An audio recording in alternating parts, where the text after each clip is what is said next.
All right, guys, let's talk about the government. Let's get into it.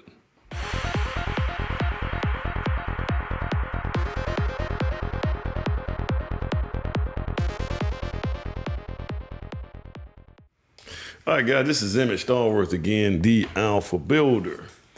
All right, guys, if you like this information that you're getting from this channel right here, or if you're trying to aspire to be a builder, please subscribe to this channel. Hit a thumbs up. Let me know that you're in there. Also, if you'd like to donate, you can hit this right here. And guys, anything that you send me is going to be spent toward making this channel a little bit better. But guys, I want to talk about this right here. This right here video was inspired because every time I go out here, guys, well, not every time, but most of the time when I go out here, people find that I'm a builder. I have people that will call me, real estate agents, etc., government agencies, people that work in the government, people who know that I'm a builder. And, they look at me as, he's a minority builder. And it's mainly in these pretty much Democratic ran municipalities, like where I'm at right now in the area that I'm at. I'm in the Birmingham area, guys, but they always trying to get me to come in and do some, merge up with the city. Hey, why don't you merge up with the city? Because the city has a government grant that they need to build so many houses, or you can merge up and you can link up with the city and you can do this right here, man. And man, you can, hey man, you're a minority builder, and we'd rather give this right here or let the, a minority builder do it. This is what I get. I get this all the time, especially from my people. I don't really get this, now. Yeah, I don't really get this from anybody else, but I get it from my people. Hey, man, you need to get a grant. Man, the government got these, all these homes in the city that's, no one's gonna do anything with them, and we got to get tax dollars and all this kind of stuff. And man, the government got this thing going on, and you can get in here, man, and you can make, you can do well. Guys, let me tell you something. And I'm talking to you new builders out here who just getting on this game. Number one, I'm not interested in that at all. I don't even see myself as, people try to see me as a, you're a minority. No, guys, I'm trying to be the best builder. I'm not trying to be the best black builder. I'm trying to be the best builder. And I'm not interested in going. Now, people say, oh man, I'm not interested in trying to link up with any government body or government agency and trying to help build affordable. I'm not interested in that at all, guys. Number one, I don't want to do business with the government. I don't. You're going to rely on these guys because, see, here's the thing, guys. When you're in business, in order for your business to thrive, you have to have split-second flexibility on the way you administer things that happen in your business. You got to be able to pivot. You got to be able to make changes. These guys got to get paid. I got to be able to pay them. Let me go figure out how I'm gonna pay these guys. Let me go pull from this right here. I got a line of credit over here. I can pull from this right here to pay my guys. Go ahead and get my guys paid. Because when you get your guys paid and paid on time, they kind of like to come to your job sites, especially when you got things in order. They like to come to your job site. They come to you first. These subcontractors and suppliers, yes, they're gonna come to you first because you pay them on time and you take care of them. But with government, they can't pivot. They're very inflexible. Especially with, say for instance, if I gotta pay some guys, man. I send in a request to pay to with these guys in there. I send in a request to pay, and it may be a month or 2 months before those guys can get paid. You send the invoices in and all this kind of stuff. It's not worth it. Then you got your stuff sitting on somebody's desk who took a vacation 2 weeks ago, and they just getting back, and it's a mess, man. And then you're dealing with the mindset of government. The mindset of government people, man, is they got a secure job. They gonna play it safe. They're not gonna ruffle any feathers. They don't, they're not gonna do any. This is my job. I'm not gonna lose my job. I'm not gonna. And, and another thing they do too is instead of pushing the envelope on things, most of the time they say no to everything. No, we can't do that. No, we can't do that. No, we can't do that.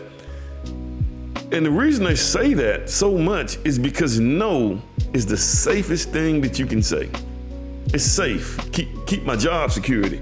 That way, if I said yeah and we did something against the norm, or we tried something new or something different, then I don't take the risk of getting in trouble. This is how they think. This is the mindset that you're dealing with when you're dealing with government people. I'm not saying government people are bad. It just don't work for me. If that makes sense. It just don't work. It don't work for me. It don't work for me and how I do things. I gotta have split-second flexibility. And this is what's wrong with the school systems. When you look at the school systems out here, the reason these school systems can't go to the next level and pivot and do things, they don't have split-second flexibility. That the government came in and say, hey, we're gonna do this Common Core, we're gonna do this right here like this right here, and this is the program that we're gonna use, and this is it. And then when you get to teaching that stuff, you realize as a teacher, and guys, I've taught for several years, you get to teaching that stuff to these kids, and these kids, they don't get it. But you still trying to, Guys, when I was in my classroom, I didn't give a doggone what they gave me. I taught it the way I felt like teaching it. And sometimes I had to pivot. I had to split-second flexibility. I had to change the way I was doing this right here so that I can make sure these kids got it. And this is the problem with government, guys. People come to me in these grants. Oh, we got this government grant, man. They got grant money to do this right here. Guys, you know something? That's the mindset of losers, in my opinion. Losers are bottom feeders. They're always trying to, I used to have people come to me back when these foreclosures thing, a lot of these guys doing flips and stuff, they go by these foreclosed properties and things like that and they flip them. I got to axe the grind for flippers for the most part, guys. But, that's a whole nother subject for another discussion.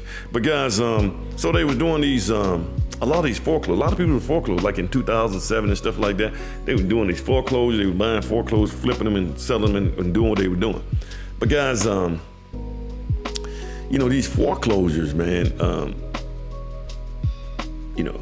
people come to me and say, hey, man, you can do a foreclosure. And it got to the point to where instead of people just building houses, they felt like the only thing they can do is distress properties, foreclosures. Just, that's the way their mind thought. The only way I can get a good deal is I got to go get a foreclosed property.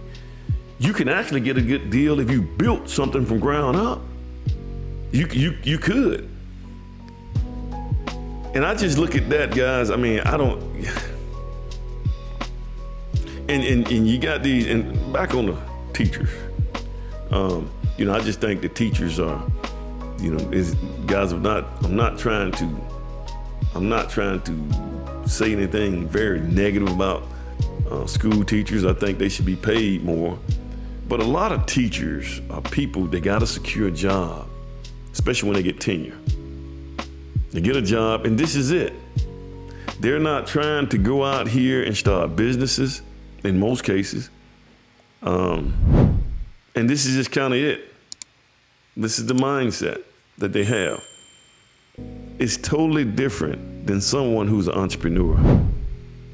The entrepreneur who's getting out here making things happen, they think totally different than someone who's secure.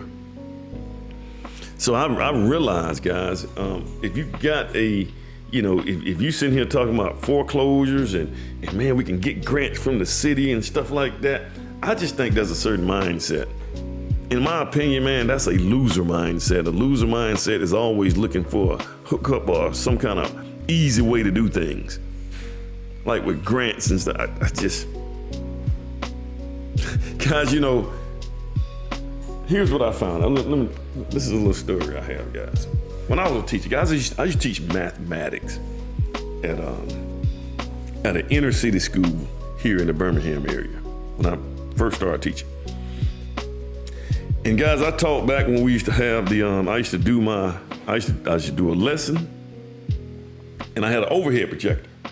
And I'd be writing, and the reason you want to have overhead projector in those inner city schools is because you don't want to turn your back on them and work on the board, because they'll throw something at you. But overhead projector work real good. You write your stuff, and you can sit here and you can watch the kids while you're writing stuff, ask questions and things like that, and it highlighted on the board behind you. I gave my students, I had about 30 students in the classroom. I gave them a test, but before I gave them a test, I went over, I said, hey guys, we're gonna do, we're gonna go over some problems before we have this test. Guys, I worked the problems on the overhead before the students took the test. Worked the problems out on the overhead, every last one of them. I left the overhead on. I gave the students the test, which was the same problems that were on the overhead. And they still flunked the test. I realized at that particular time, guys, I realized something very important. People who fail will figure out a way to fail. People who win, they will figure out a way to win. If you have a winning mindset, which is what it takes, guys, don't matter what you do, you're gonna figure out a way to win. So we need to quit thinking on hookups or doing things the easy way, or I can get government handouts, or they can help me out right here. No, man, think big. You have to think bigger than that, much bigger than that. And I was just sitting here just thinking about that, man, because I'm just getting tired of people coming to me and saying, well, you're a minority, man. You can go get some minority contracts, and you can do these governments, and you can do these affordable homes for people. I'm just not interested in that, guys. Now, once I get to a certain point in the stage of my construction or in the stage of my business, and I see an opportunity to reach back and help, then I will. But at this time, I'm trying to build. I'm in the process of building. So I don't need to be distracted by all that stuff. I need focus on what it is I'm trying to do. Guys, let me just see what else I had here. All right, guys, I just thought I'd talk about that right there. There's a couple of things I had to knock off my board. But guys, the heck with that government stuff, man. That's not for me. Some of you guys made it. And guys, if you're a new builder, cut that stuff. Perfect your building first. Become a good builder first. Learn the ins and outs about building first before you start doing that stuff. And then if you do that kind of stuff, guys, you need to get with that government, and they need to understand, and you need to explain to them how home building companies actually work, so that they will have an understanding that, hey, if it gets to this right here point, we got to do this right here. We got to do this right here. And you guys need to go ahead and set this up in your system so that we can have split-second flexibility when this stuff happens. But y'all can have the government stuff. Once again, guys, like, share, subscribe. If you get anything out of this right here, these videos, let me know. You guys have a good one.